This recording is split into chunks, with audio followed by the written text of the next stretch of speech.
This is lecture 19. So today we will talk about velocity saturation and other effects before talking about MS scaling. So maybe you remember this graphs. Previously we have already shown it before. So in the case of a long channel MOSFET, when we introduce velocity saturation effect, actually the change of drain current was quite marginal. So whether we include velocity saturation effect or not, actually that doesn't matter. However, in the case of our short channel device, then in this case, without velocity saturation and with velocity saturation shows tremendous difference. For example, here this is corresponding to the on current of this device without velocity saturation. Of course, there is no such device in reality. And when we just consider velocity saturation, then you can find that on current is reduced significantly. So now you can see that the impact of this velocity saturation for short channel device is quite large, so we must consider this velocity saturation. So sometimes when I work with my graduate students, so when I ask them to simulate something, then sometimes they say that I simulated this device without velocity saturation effect. So then I have to say that, oh, your result is highly overestimated due to the neglecting this velocity saturation effect. When we consider short channel device, actually considering this velocity saturation is a mandatory thing. Without this one, we cannot predict a correct level of saturation current or on current. That is quite important effect in reality. So when you have actually some computer programs to calculate the IV characteristics of your transistor, that is called as a TCAD device simulator. In this case, actually, it is not difficult to get such kind of a result. So blue curve or red curve, you can just play with your model parameter setting. However, point is, right now we wanted to analytically understand the velocity saturation effect. That's the reason why we have long lines of derivation. But please note that the essential point is when you apply too high lateral field, lateral means that from source to drain, then your velocity, electron velocity or hole velocity is limited to the velocity saturation. So maybe you remember this story. So when we talk about velocity, for example, that of electron is, or speed is corresponding to the this relation. So we have electron velocity and this is electron mobility, and here we have driving force, for example, in the case of our current consideration, electric field. The reason why I'm saying that this is a speed, not velocity, this is a scalar quantity. Of course, when we consider vector quantity, then we have to write down in this way. Here we must have a negative sign.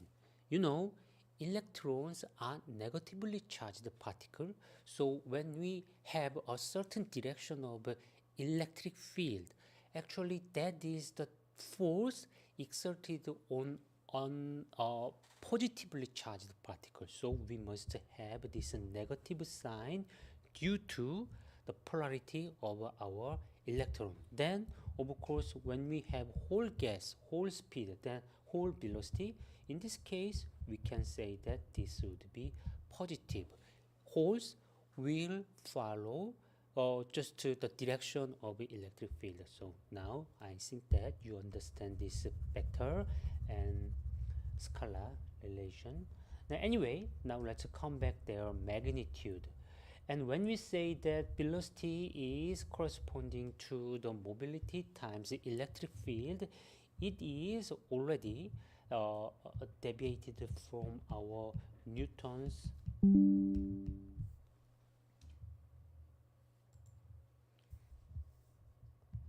second law.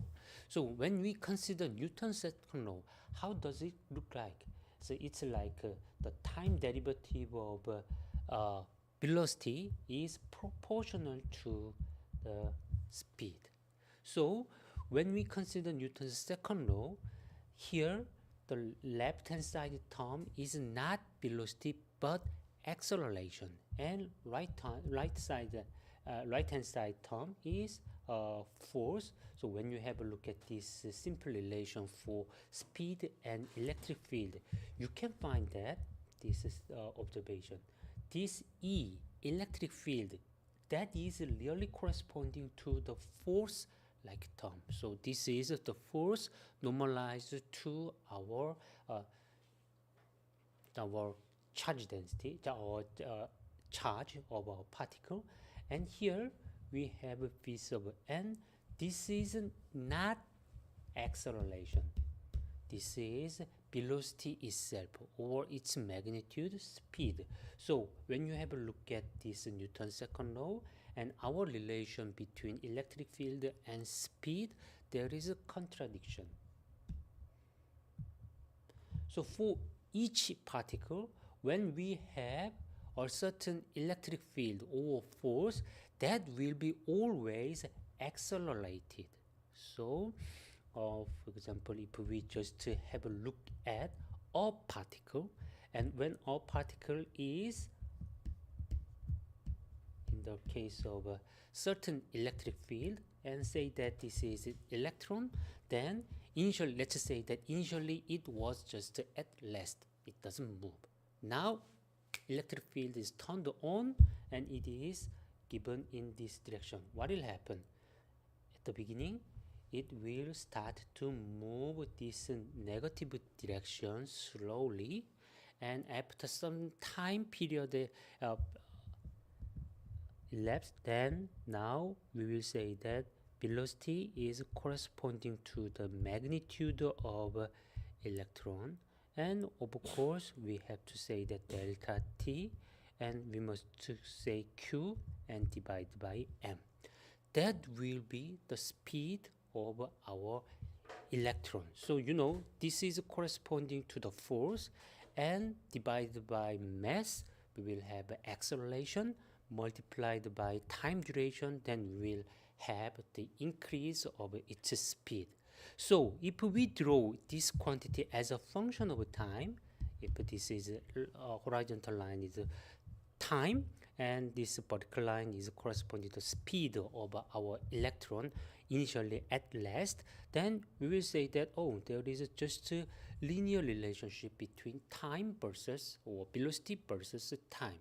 So it means that if we just wait for a long time, for example 1 second, 2 seconds, 1 hour, then we will see infinitely fast electron moving this direction. Of course, everybody understand, everybody feel that there is something wrong.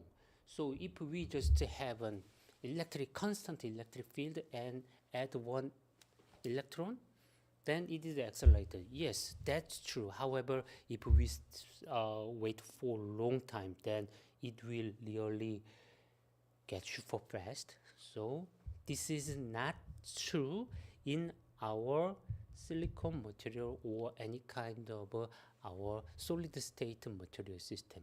Then why its speed does not grow infinitely?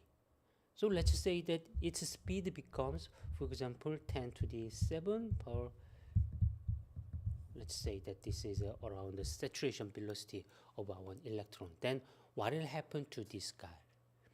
It is quite fast, but it is still moving, And if we do not make any deceleration, after that its speed will be even increased by certain number times acceleration multiplied by time duration. This is Newton's second law. It means that without any interaction with the surrounding environment, so its speed will increase forever, indefinitely. So, however, it's not the case. If we draw this time versus velocity graphs once again, so let's say that time, then it is accelerated, and at a certain position there occurs interaction between this moving electron and surrounding environment, and many cases it just lose its momentum, and simply speaking it becomes slower. Yes. So now there happens a certain event called as, we call it as scattering, and when scattering happens, we just believe that this happens quite instantaneously without really short time period. So what does mean the meaning of short? When in our time scale, what is the time scale for this period? This acceleration, we believe that this acceleration is done about the orders of picosecond or nanoseconds. Nanosecond is 10 to the minus 9 seconds. Picosecond is 10 to the minus 12 seconds. For that time period, so electrons are moving without being interrupted by surrounding environment. After that, there happens a certain interaction, and this interaction is regarded as almost instantaneous compared with this picosecond or nanosecond time scale. Means that femtosecond or even shorter like attosecond, they are interacting and they just exchange their energy and momentum, and it becomes just slower. Then consider what will happen to this guy once again. Yes, now it becomes slower. However, still we believe that our electrons are under the constant electric field. So then what will happen? Its speed will increase with, once again, constant rate. And after some time later, we don't know exact duration between one scattering event and the another next scattering event.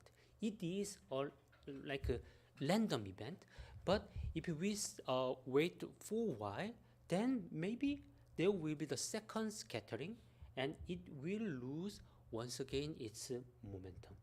So now you understand, if we just draw this trajectory or velocity of one single electron as a function of time, then due to the random nature of this scattering event, so there will be so many times of scattering events, there will be so many times, and its behavior just looks like this.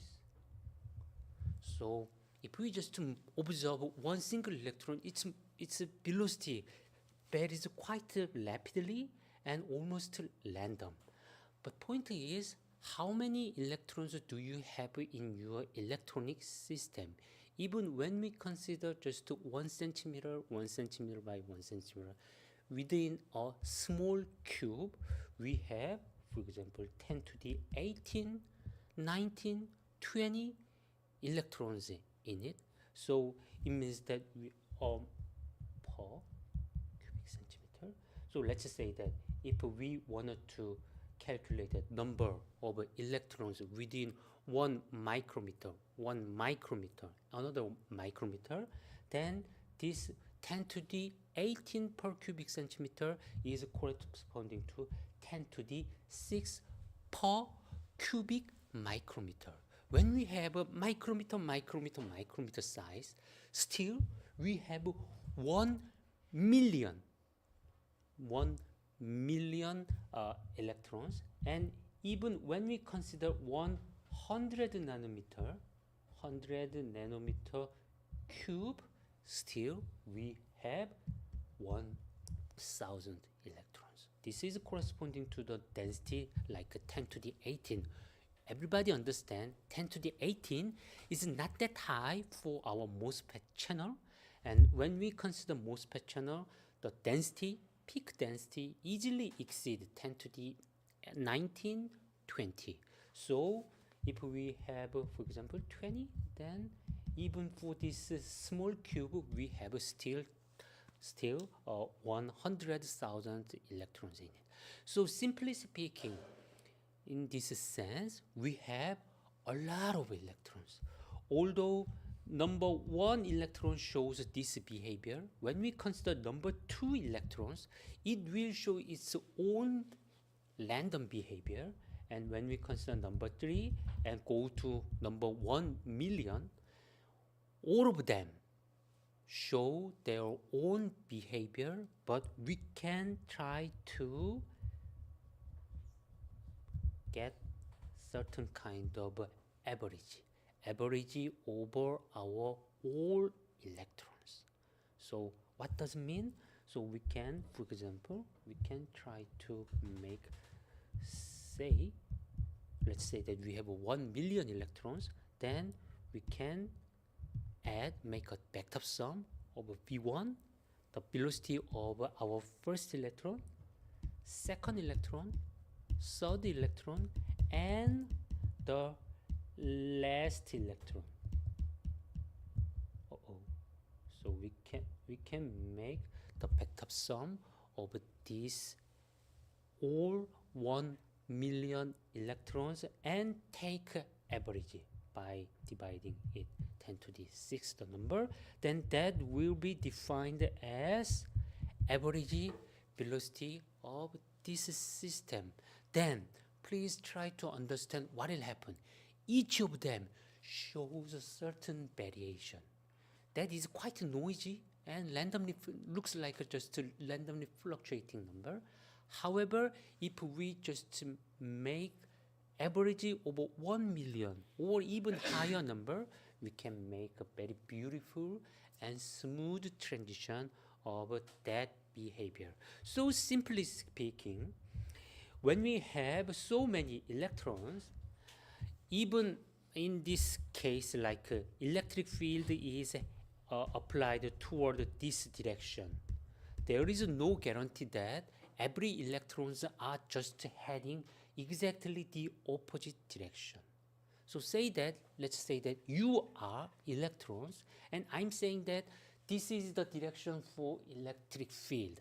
Then if they just follow electric field direction, then all of you guys will just push back, because this is the electric field direction and the force exerted to the electrons are exactly the opposite direction. However, since electrons have their own thermal energy, even when we have certain electric field in this direction, that their average, their so let me just, so although the electric field direction is heading in this way, but if we have many electrons and it is not given in this direction, it means that all electrons just follow or move exactly opposite to the electric field, but it's not. Actually, when we have certain electrons, then more balanced way would be like this. They are just to move randomly in each direction. If we can just make a snapshot of all of their movement, then actually I'm certain that we cannot make any impression about their net movement, because each of them have summer energy, and due to this summer energy, they have randomness in their motion.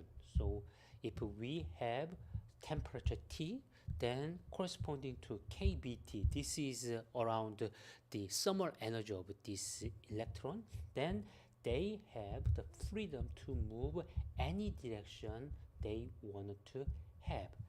Addition to this summer energy, we must add impact of this electric field, and of course this impact of electric field has well-defined direction. For example, if this is the direction for electric field, then prepared direction for our electron is, yes, this would be the direction. But since we have around 300 Kelvin, this summer motion is quite large, so actually when we make a sum of these two effects, it is not much eminent over this summer effect. So when we just make just a snapshot, they seems to be just to move randomly, but when we make a certain average, then their net motion is found. Well, now think about this one. Here we have our campus, and here we have a lecture room, and here we have a dormitory, and we have the exchange or movement of students. So in the morning, usually they move this direction, and after the sessions are over, then maybe they have a certain tendency coming back to their dormitory rooms. So, however, their movement is not one directional. Some guys just escape from this direction and hanging over the campus and moving to the restaurant or pub to escape something. So they can have random motion, and the average net motion is found only when we make average over this set. So now let's come back to our original discussion once again. So simply speaking, I'm saying that this way. We have Newton's second law. Newton's second law just dictate the acceleration should be given by the electric field. However, our well-known expression, the linear proportionality between velocity and electric field is not corresponding to this Newton's second law. In order to get this relation, we must assume the existence of the event called scattering, and this scattering just takes the moment, crystal moments of our electrons, and this is corresponding to the linearity between this velocity and electric field. And now we go a little bit further. Now, before go ahead, so let me just summarize. So when you have a look at this V, you must consider this regard this velocity as average velocity of your carriers. So your electrons or your holes, for them you take this average value. Motion of each carrier can show much deviation from it. And another one is, now we apply very high electric field. What is high in this case? In this context, high is around, in my opinion, about 1 megavolt per centimeter or slightly lower. So in this case, for example, 100 kilovolt per centimeter. Yes, it is regarded as a onset of this high field regime, and 1 megavolt per centimeter certainly. But what is high field and what is relatively low field? It really depends on the situation. I mean that in the case of this velocity saturation effect, yes, this can be regarded as, well, quite a reasonable value. But when we consider the phenomena called as breakdown, then this number should be just neglected. It is nothing. I mean that what is high, what is low, that is really depends on the context, and please be careful about this wording. And in this case, we are now talking about velocity field relationship, and in this case 100 kilovolt per centimeter can be regarded as a quite a high number. So where can you find 100 kilovolt per centimeter in these graphs? This is taken from the silicon data, and when you have a look at it, so now you can find that this is 10 to the 5 is corresponding to this scale, because this is corresponding to volt per centimeter, and 10 to the 5 is corresponding to 100 kilo something. So now you can see that once again, when we have 100 kilovolt per centimeter, its speed is more or less given as 10 to the 7. But if we just follow our original linear relationship, then we must have super fast electrons. Obviously, it's not. So, yes.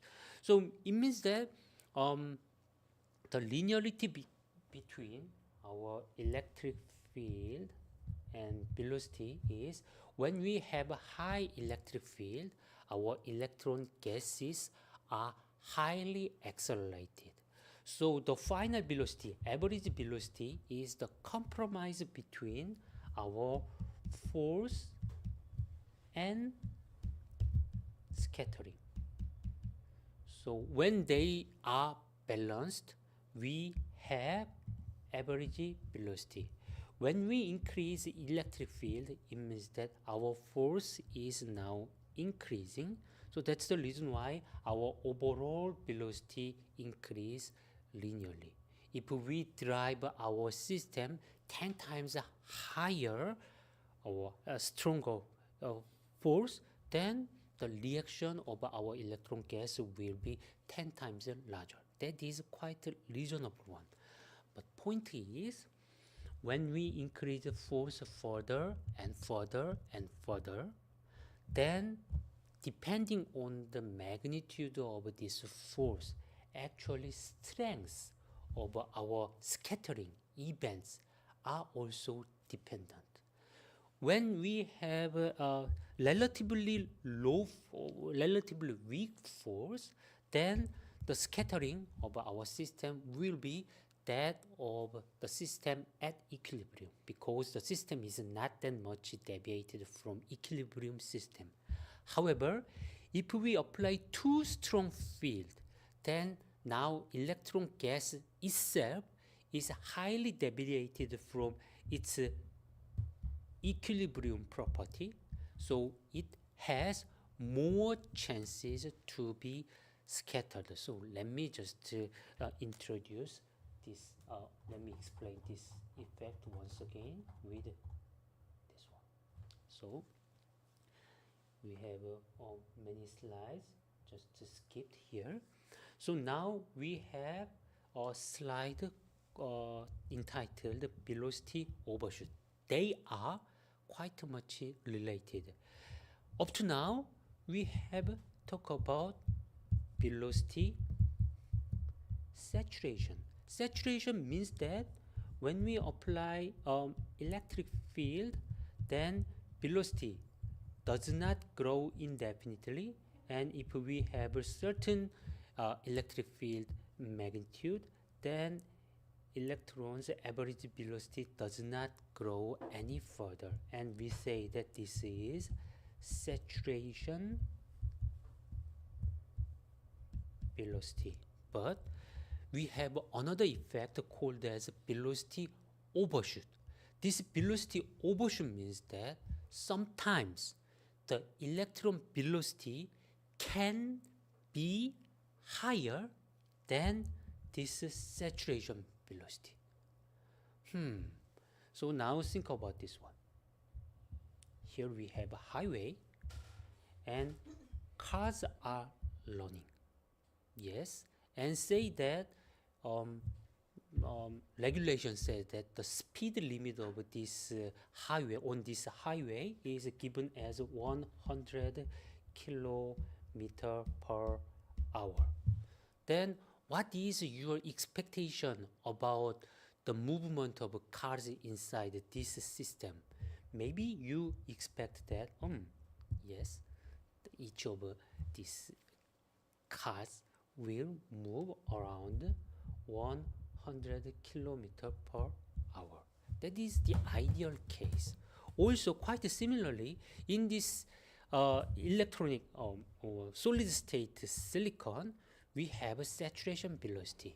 Even when we apply high electric field, there is a speed limit corresponding to about 10 to the 7 per cubic 77 centimeter per second. This is a speed limit.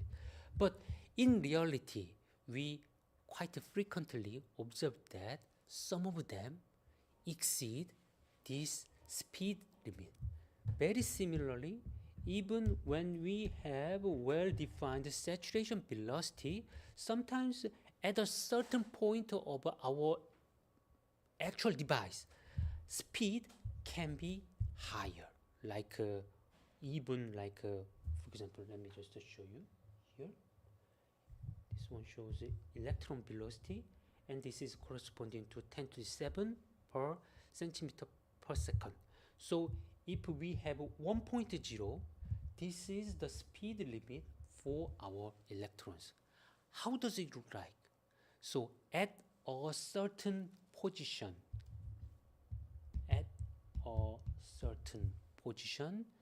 this electron gas shows even higher speed than its saturation velocity. So now, in order to understand its behavior, now we must understand the internal mechanism to make a limitation about its speed. So then please think about this highway system once again. What is the mechanism to control the speed? The speed is so many inspections. We have so many inspection systems in the highway. So if we accelerate too much, then you will be detected and you must pay the fine. So, and also go to get arrested or something like that. So it means that if it fails to build so many inspection system, then maybe there will be strong tendency to for our drivers speed a lot and make like 110, 120 or 150. That can happen. So for example, let's say, if we build a new highway and before installing well-equipped CCTVs on the highway, so some bad guys runs quite fast and makes so many car accidents in that newly built highway. That is the situation. So now let's come back to our electronic system. Then what is the mechanism to control this saturation velocity? Saturation velocity, the maximum speed of our electron gas, is once again controlled by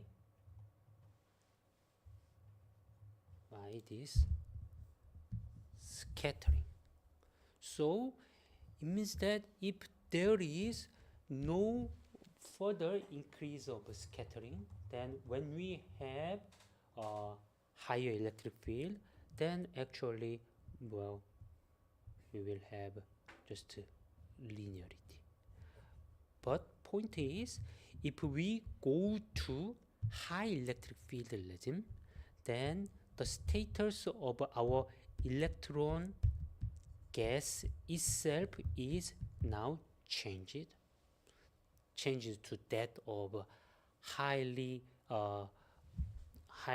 driven system. So we have higher chances of scattering. That's the reason why we have the speed limit called as saturation velocity. When you have a look at this far right figure, now you can see that the failure of this saturation mechanism, why we have so many highly accelerated electron gas in it, although we have saturation velocity 10 to the 7 centimeter per second. It means that, yes, this distance is so short. So short means that, this is corresponding to this length scale is corresponding to just 20 nanometer. This one tick is corresponding to 20 nanometer and 20 nanometer. So therefore, within this 20 nanometer length scale, scatterings cannot de-accelerate our electrons. So now let's just say that you have to learn, for example, 1 kilometer, or for example, you must say 1 kilometer, and you feel quite thirsty, but the regulation is you never drink at all during the learning. So, and there are so many guys are watching you, then you are just learning. I want to drink water. But for example, every 10 meter, there are galleries and they are watching you. Oh, Ray, go. So you cannot make any pause to drink water, although you feel quite thirsty. But instead of that, the distance seems to be just 1 meter. And 1 meter, and there is no guys watching you. Then what will happen? You can just drink one shot and go 1 meter. That is the situation shown here. If our electron should propagate, for example, 1 micrometer, then there are so many chances to be scattered by our scatterers. However, if this is the orders of just 10 nanometer, although there are still scatterers, but some electrons can move this 10 nanometer length scale without being scattered by these scatterers. They are lucky. So that's the reason why, although they are accelerated, but the speed limiting mechanism, scattering, is not that much efficient for this short length scale. Of course, if we allow long length scale, eventually they will merge or converge to their average behavior. However, so now let's just say that you are going to casino, then you take a gamble. What is the best strategy for beginners? The beginners is start from small money, and whenever you get money, although that not that much, then you must leave that casino. That is the best way you can do. Quite similarly, in this case, for electrons, always this movement is a losing game. Always it loses its moment and being saturated to the saturation velocity. However, if you can just go just one shot or two shots, then maybe you can win the gamble, and also these electrons can get sufficient amount of speed without being scattered. That happens in this short channel device. So simply speaking, this velocity overshoot and velocity saturation, they are not two different behavior. They are just realizations of the same behavior. There is acceleration and deacceleration by scattering, and when they are balanced, then we have a certain electron velocity. When scattering is sufficiently frequently if affecting our electron gas, then we will have a velocity saturation. Whenever our ancestors first make an electronic device, their system was quite huge, and therefore they measured this velocity saturation. There are so many scattering events to be converged to its average value. So they say that this is a velocity saturation. However, nowadays we are fabricating so short devices, and these small devices for electrons, they have some sufficient chance to avoid being scattered by scatterers. So that's the reason why we say velocity overshoot. So then what is the truth? Both of them are truth, and depending on the size of our system, which one becomes the reality? It really depends. So I think that it's enough to introduce this physical background about this phenomena. So that's the reason why. So now let's come back. When we for bulk system, so quite a high system, we can try to measure the velocity versus electric field, and people has found that even though we apply quite a high electric field, the velocity of our electrons and holes does not grow any further. Simply speaking, let me just give you the conclusive statement about the reason. When electrons are highly driven with a strong electric field, then they see this kind of behavior. When electrons are accelerated and getting more energetic, then they see this behavior. So maybe you have seen it before. Let's say that this is the energy of our electron system, and say that this is the valence band maximum energy, and let's say that this is conduction band minimum energy. Then if we draw, for example, density of states as a function of energy, then how does it look like? Everybody understand that is corresponding to the square root law.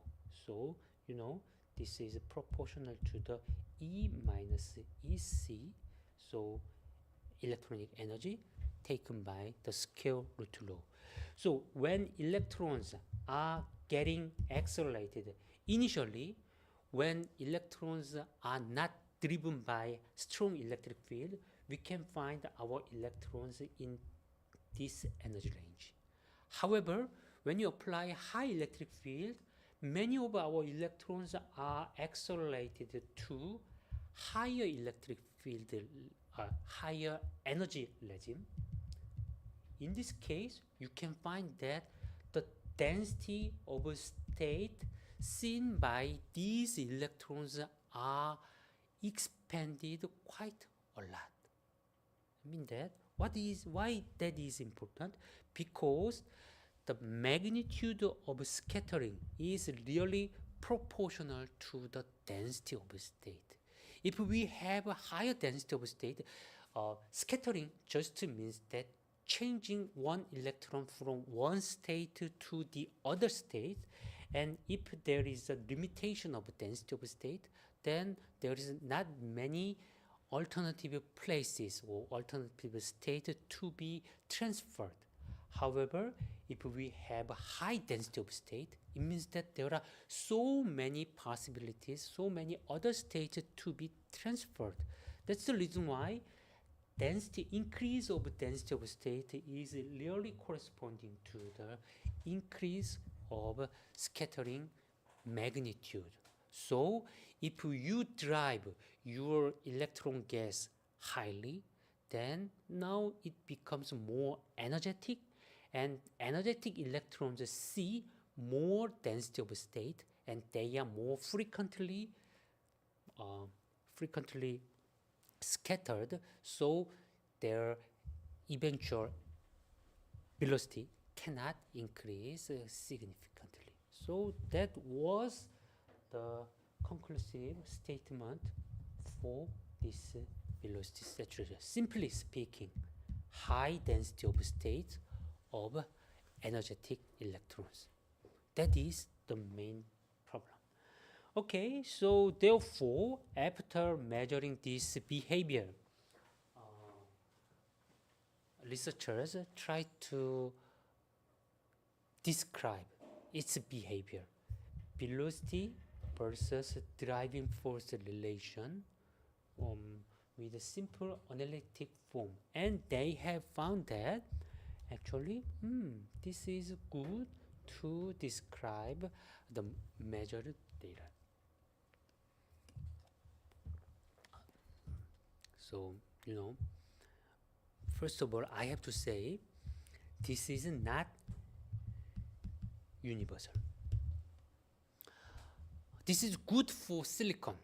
However, unfortunately, silicon is not the only material we are currently using for our electronic devices. Of course, VLSI. So, of course, we entirely use silicon, but we have a different material, compound semiconductors. In the case of compound semiconductors, we cannot express our velocity in this form. This is good for silicon. Why it is not suitable for our compound semiconductor material? Because for them, for example, say velocity and electric field, in the case of silicon material, if we draw linear and linear scale, then our silicon material just shows this behavior. Linear behavior, this is corresponding to the mobilities. The slope is corresponding to the electron mobility. And here we have a saturation. This saturation is corresponding to the saturation velocity, and we have a more or less smooth transition. In the case of silicon, the modeling key modeling factor is how fast it is approaching to this saturation. I mean that, for example, we can think about this behavior or this behavior. This is just to sustain linear behavior as much as possible, and suddenly just saturated. And another extreme is it is slowly getting smoother or more insensitive and slowly approaching to the saturation. In the case of silicon, the amount of or degree of approaching to the saturation, that is the key modeling aspect. However, in the case of gallium, for example, gallium arsenide device material, the situation is completely different. In this case, their behavior, velocity versus electric field, just shows this behavior. They can show certain peak value at relatively low electric field. After that, beyond a certain electric field, their speed gets lowered. So it means that if you wanted to have the highest speed for your device, then you have to find out the optimal electric field. So here we have quite counterintuitive behavior. Although we try to accelerate our system, our electron gas, but it becomes de-accelerated.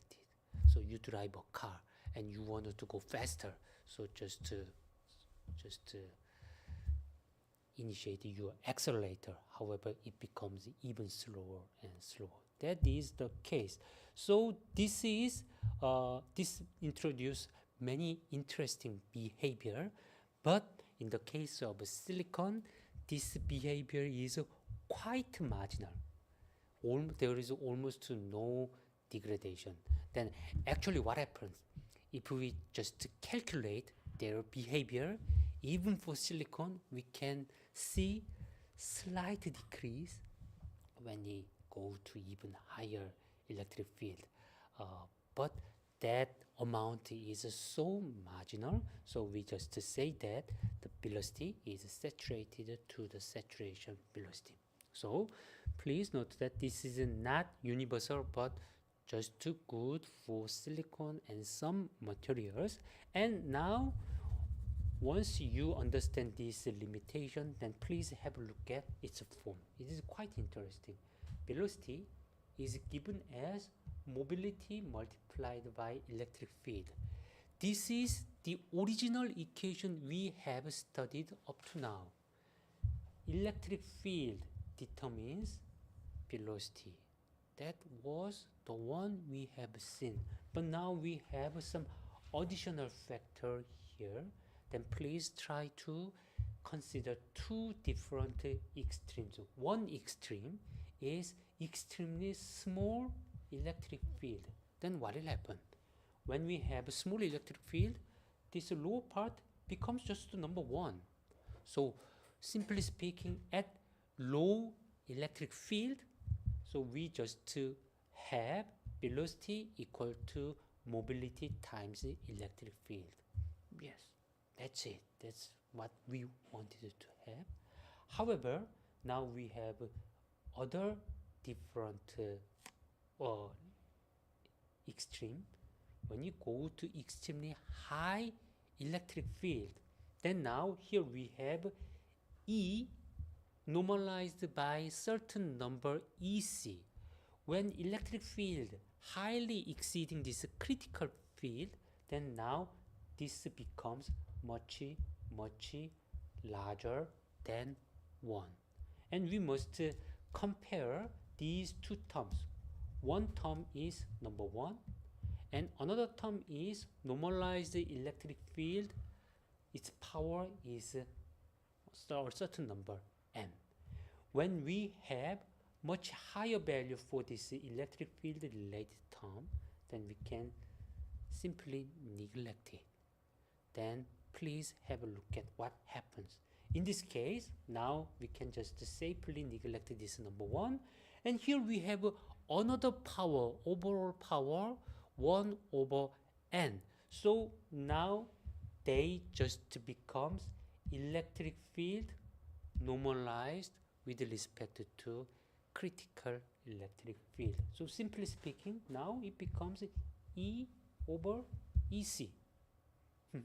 So when combined the entire system, then now we will have velocity is given by mobility electric field, critical electric field. So now we will have mobility times critical electric field will be the extreme value we can have for this extremely high field. And everybody understand when we have a high electric field, there is a certain velocity, saturation velocity. So simply speaking, we can say that the critical electric field is simply given as saturation velocity normalized with this electron mobility. So that is the point. Then, wow, it looks at least this function form just recover two physical extremes quite well. When we have a low field case, we must have a linear relationship between velocity and electric field. Yes, we have. And when you go to sufficiently high electric field, our velocity should be matched to the saturation velocity. Yes, we can do. Then here we have another quantity, number n, and this n really determine how fast we are approaching to this behavior. So I have told you that here we have two green curves. One is showing quite abrupt change, and another green curve shows quite smooth change. And when we have higher n values, then this is corresponding to more abrupt change. And when you go to relatively low value, for example close to number 1, we have much smoother transition between linear proportionality and maybe you can ask me this question. Well, how can you say so? Let me just do it together with you. Let's say that E over EC happen to be about 0.9, and consider case n equal to 1 and n equal to 2. In this case, our lower part is corresponding to 1 plus 0.9. That's it. Because here we have a power 1 and also power 1 over 1, so we have just 1.9.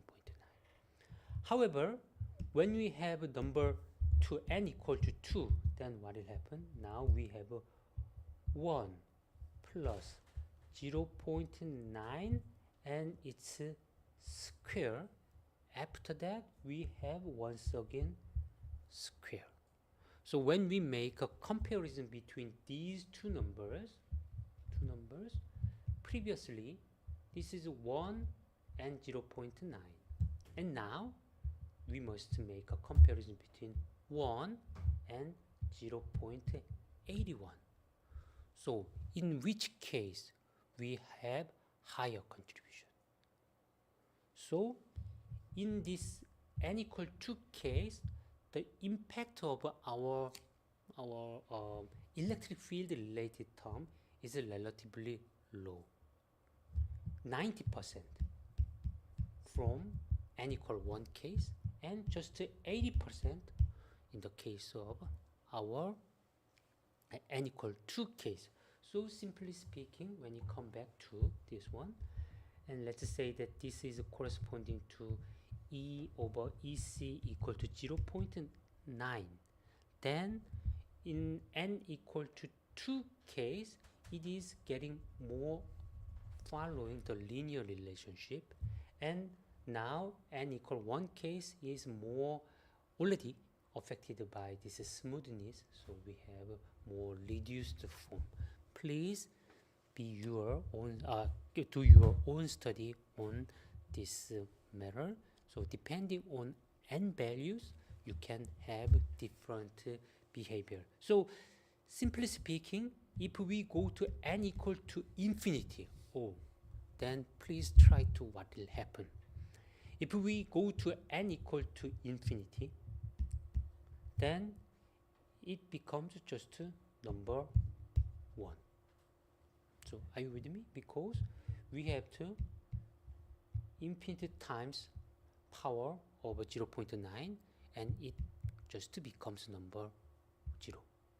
So it doesn't make any contribution to our case. However, if we go to an electric field exceeding this critical electric field, then now it becomes just E over EC, simply speaking. So the abrupt change shown here is corresponding to n equal to infinity, and depending on your power n, you can just control the behavior. Maybe as a beginner, maybe you feel like this. Why he is stressing this seemingly obvious thing again and again. Yes, depending on m value, we can just control the transition speed. So what's the matter? Point is, unfortunately, when we measure our electrons and holes, it is found that they have different n values. N equal to 2 for our electrons. It means that our electron shows relatively abrupt change. And in the case of holes, they have n equal to 1. It means that they shows a more smooth transition. So, when you study your silicon devices, sometimes you find some asymmetry or difference between electron gas and hole gas. Please try to remember your values. First of all, mobility, what different? And maybe if you remember, when you go to the surface roughness scattering, we have a dependence on vertical electric field. At that time also, our electrons shows steeper dependence on the vertical electric field, and in the case of our whole gas, its value was relatively smooth. Also here in this case, we have a different behavior between silicon conduction band and silicon valence band, and people were curious about why we have differences.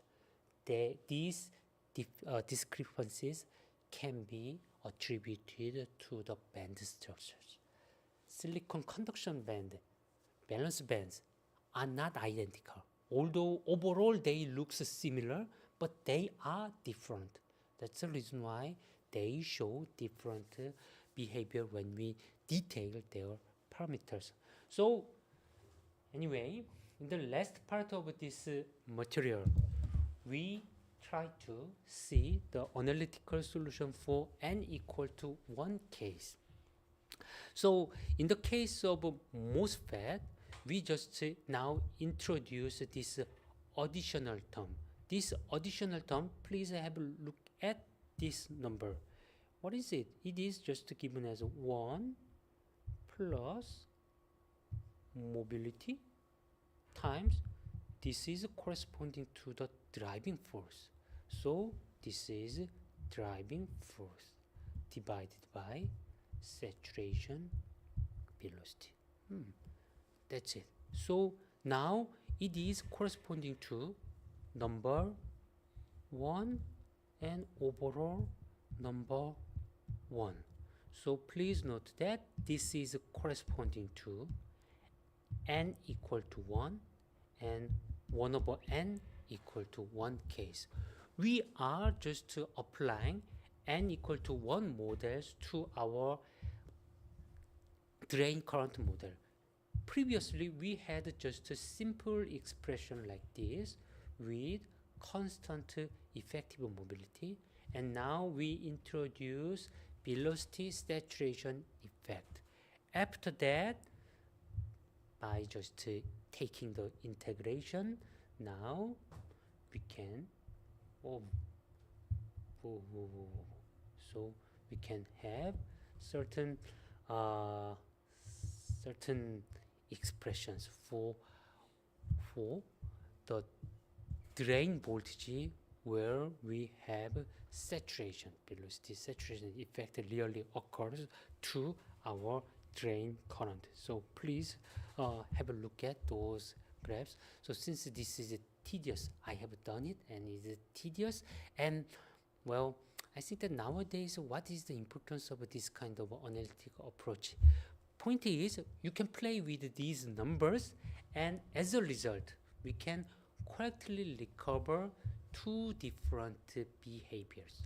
Once again, when you go to long channel limit, then we can recover our long channel expressions. And when you go to the short channel limit, this is the new thing.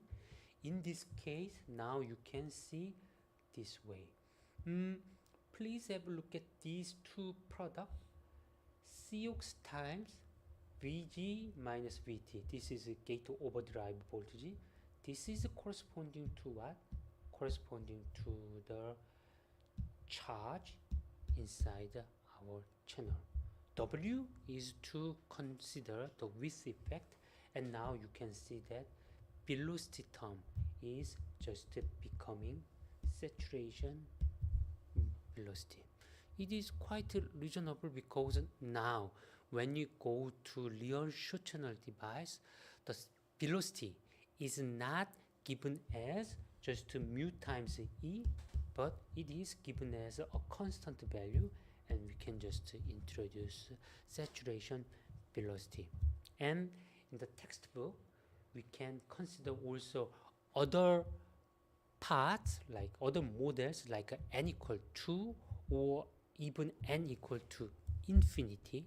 So for those cases, depending on these n values, the analytic calculation becomes a little bit easier or more complicated. But in every case, when you go to long channel device, then we can recover our long channel extreme.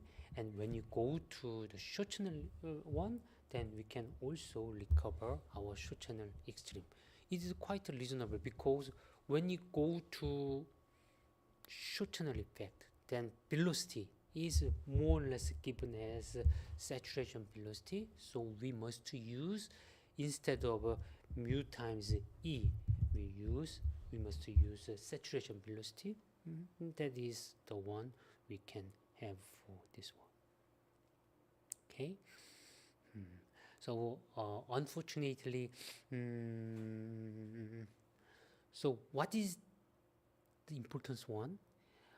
When we consider long channel device, then we believe that, when we scale down our channel length further and further, eventually we will have higher and higher current. That was our promise. When you reduce the channel length, it is always good because area will be reduced. At the same time, we can increase current density. However, this short channel limit just says that, well, good time is over. Now, even though you reduce your channel length, but there is no hope to get even higher on current, because it is no longer related with 1 over L factor. So if we have this kind of ideal one, we can expect even higher current value, but it is not so. Finally, okay, yes, now I come back to our last slide once again. Velocity overshoot. And what is the reality nowadays? Are we in the era of velocity saturation or velocity overshoot? The answer is currently the state-of-the-art devices like 3 nanometer device, 3 nanometer node or 2 nanometer node. In this case, saturation velocity never happens inside our silicon channel. So therefore, even when we use computer programs, we must intentionally fit our saturation velocity without any physical meaning. The values about 1 point something, 10 to the 7 centimeter per second, or number 2, that is required to fit our currently being fabricated devices. If you say saturation velocity is strictly 10 to the 7 centimeter per second, then your computer program highly underestimate your own current. It means that actually inside your device, in real device, this velocity overshoot effect really occurs. So you have to a little bit more room to being further accelerated to this number. For example, as you can see here, if you say in your computer program saturation velocity is 1.0, then your velocity can never exceed this one, 1.0. It means that this is the correct solution. So your electron velocity should be reduced intentionally. So that introduces a quite inaccurate result for your calculation. So nowadays velocity overshoot is quite important. However, modeling of this velocity overshoot is always a headache to modeling guys, because well, anyway, this is a long story, and now that's it. I will see you this Wednesday.